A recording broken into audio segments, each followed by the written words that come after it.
عليكم السلام. اهلا وسهلا بكم محبتي في برنامجكم لحظات قرآنية، وهذه الحلقة رقم 617، وندخل فيها محورا جديدا في التواتر بقى، التواتر فيما يخص الحديث والفقه والتشريعات. يعني منها ما كان تواترا، يعني هم لعبوا بقى وعملوا تواتر شيطاني الى اخره. فاحنا هنبين ده كله في حلقات قادمة. وطبعا نحن لا نعتذر عن يعني طول الحلقات في موضوع الصلاة، لأن هذا هو الموضوع اللي كل شوية يطلع لنا واحد يقول لك طب نجيب الصلاة منين؟ فاحنا بنجيب الموضوع من أول لآخر. وعلى فكرة احنا أتممنا كتاب الصلاة بعنوان يعني بين الصلاة القرآنية للمسلمين والصلاة الشيطانية للمحمديين. أتممناه ونشر في موقعنا بعد يعني حلقات طويلة ممتدة، وموضوع طبعا كتاب كبير جدا، وأرجو بقى أن أنتم تطلعوا عليه لمزيد من الاستفادة. احنا هنبدأ النهاردة بقى بحكاية كتب الحديث والتشكيك في الصلاة. يعني الواحد اللي يقول لك طب السنة، حتى شيخ الأزهر يقول لك طب احنا هنجيب الصلاة منين؟ يقول نفس الحجة أو الحجة التي يقولها الجهلاء، ويقول لك ان هو لو احنا يعني اكتفينا بالقرآن بس يبقى ثلاث ارباع الإسلام ضاع. انا بعتبر الهجس اللي هم اضافوا المحمديون يعني 75% هو ده الإسلام، ولا يؤمن طبعا بالقرآن. المهم، كتب الحديث ليست مصدرا لتعلم الصلاة. هل آه كتب الحديث دي، هل هناك أحد يحيط بها علما؟ هي لها أول، الموطأ، بس لا مش لها آخر. أنا موجودة لغاية دلوقتي، ناس بتشتغل لغاية دلوقتي بتعمل، مش بتعمل حديث بس، بتشرح حديث وشغالين على يعني على الموضوع على طول. هل لو كانت بقى الكتب الأحاديث ديت فرض نحن نتعلمها، مين بقى هيتصدى إليها ويتعلمها من كل المسلمين؟ احنا بنتكلم على بليون وربع بليون أو بليون ونص بليون. الله سبحانه وتعالى من رحمته اقتضى أن يكون الإسلام كتاب واحد، هو القرآن الكريم، وهو له بداية وله نهاية، وكل سورة فيه مرقمة بأرقام، وهو ده بس، يعني القرآن وفقط. بعد كده بقى ما يفعله ما يسمونه المسلمين المحمديين أي حاجة، ده كلام ينسب إليهم هم، ليس دينا لله سبحانه وتعالى، لأن دين الله المشرع فيه هو الله جل وعلا، وصاحبه هو الله سبحانه وتعالى، وله الدين واصبا جل وعلا. ده من رحمة ربنا سبحانه وتعالى.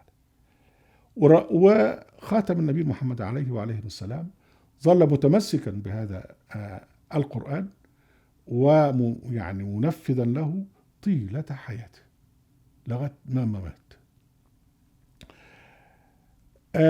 وقلنا طبعا انه عليه السلام لم يكن يعني منشئا، يعني القرآن لا ينشئ دينا جديدا، وانما نزل باصلاح دين او ملة ابراهيم، وده احنا شرحناه كتير جدا. بالتالي بقى لما اللي يسيب القرآن ويرجع لكتب الاحاديث يبقى يرهق يعني نفسه عسرا، ولا يستطيع ان يفهم كل الحاجات دي. ده على اساس ايه بقى؟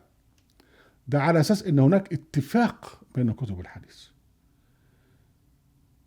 يعني على اساس بقى ان الموطأ بالك لو قالوا عليه انه ده اصح كذا وانه كذا وانه كذا، ان كل الناس اكتفوا بموطأ مالك، لكن ما حدش قال كده.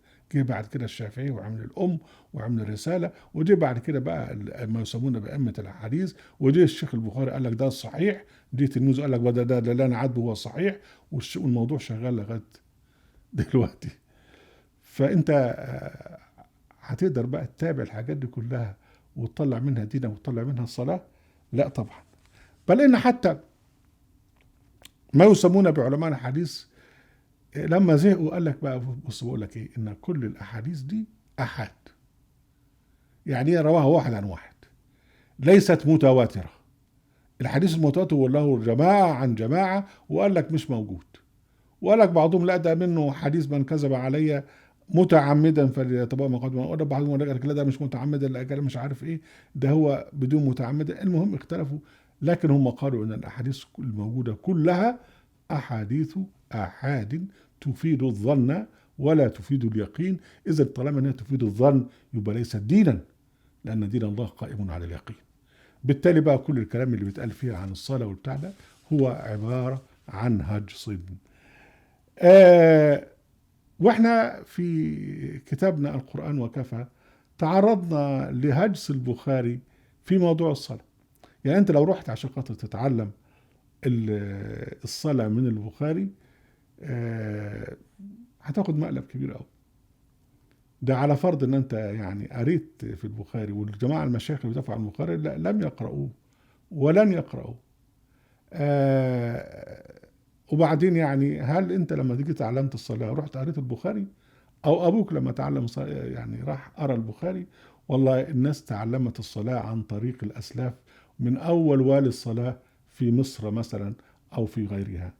المهم لو انت رجعت للبخاري هتلاقي بقى البخاري يتناقض حتى في الصفحة الواحدة. يقول لك كان النبي يتوضأ عند كل صلاة، بعد كده كان النبي صلى المغرب ولم يتوضأ، وأحاديث بقى في سرعة التبكير بالذهاب لصلاة الجمعة، صفحات كثيرة. وبعدين حديثا خطوة جماعة إذا قامت الصلاة فلا تأتوها تسعون مش عارف إيه، وروايات متناقضة في صلاة الكسوف، وأحاديث تحذر من المرور بين يدي المصلي وتأمر المصلي أن يخرج من صلاته ليقاتل من يجتاز بين يديه. وأحاديث أخرى يقول لك لا ما فيش مانع، وأن الماعز والنساء والكلام ده كانوا يمروا قدام النبي. واحنا هنتعرض بالتفصيل لهذا في حلقات قادمة. إذا بالتالي بقى الأحاديث التي كتبت فيما بعد ليست مصدرا للصلاة. ولو حد قالك مصدر هيقول لك طب والناس اللي قبل البخاري واللي قبل الأخ مالك كانوا بيصلوا ازاي؟ إذا يعني الكلام ده كله كلام هجص. الأحاديث ليست مصدرا لمعرفة الصلاة وكيفيتها. ما فيش في حديث في البخاري أقوله عن علم بيمسك الصلاة تقف تقول إيه وتعمل إيه من الأول لغاية السلام عليكم ورحمة الله وبركاته على الإطلاق.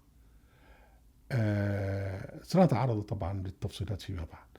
أهلا وسهلا بكم أحبتي ونرجوكم من حصة القرآنية في قناة أهل القرآن في موقع أهل القرآن. لا تنسوا المشاركة بشير ولايك، وعليكم السلام.